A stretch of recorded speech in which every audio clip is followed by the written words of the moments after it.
আসসালামু আলাইকুম বন্ধুরা, আপনারা যারা 30,000-এর ভিতরে ভালো একটি গেমিং ফোন খুঁজে পাচ্ছেন না, তাদের জন্য আমি নিয়ে আসছি Xiaomi Redmi Turbo 4। এই ফোনটিতে আপনারা পাবেন MediaTek Dimensity 8400, যেটা গেমিংয়ের জন্য অলরেডি খুব ভালো একটি পারফরমেন্স এবল চিপসেট, যেটাতে আপনারা 4 ন্যানোমিটারের চিপসেট পাবেন। এটাতে আপনার ব্যাটারি হিসাবে ইউজ করা হয়েছে 6550 মিলি অ্যাম্পিয়ারের ব্যাটারি, যেটা দিয়ে আপনারা 1.5 থেকে 2 দিন স্বাভাবিক ইউজ করতে পারবেন। এবং যদি গেমিং করেন 13-14 ঘন্টা একটানা আপনারা গেমিং করতে পারবেন।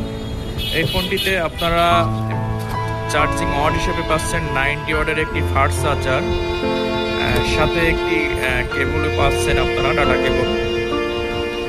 এই ফোনটিতে আপনারা ক্যামেরা হিসেবে পাচ্ছেন পিছনে রিয়ার ক্যামেরা 50 মেগাপিক্সেল এবং ফ্রন্ট ক্যামেরা হিসেবে পাচ্ছেন 20 মেগাপিক্সেলের ক্যামেরা। আপনারা ডুয়েল ন্যানো সিম হাইব্রিড স্লট হিসেবে ইউজ করতে পারবেন, টাইপ সি পোর্ট। এবং এটাতে আপনারা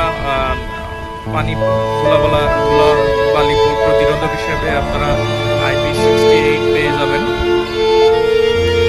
খুব সুন্দর এবং আল্ট্রা মডার্ন ডিজাইনের একটি বেজেললেস ডিসপ্লে। সামনে আপনার ফ্রন্টে আপনারা কনসোল কাটআউট পাবেন, আর অ্যামোলেড ডিসপ্লে 120 হার্টজের রিফ্রেশ রেট পাবেন, আন্ডার ডিসপ্লে ফিঙ্গারপ্রিন্ট। অলরেডি এই বাজেটে আপনারা সুন্দর একটি কনফিগারেশনের ফোন পেয়ে যাচ্ছেন।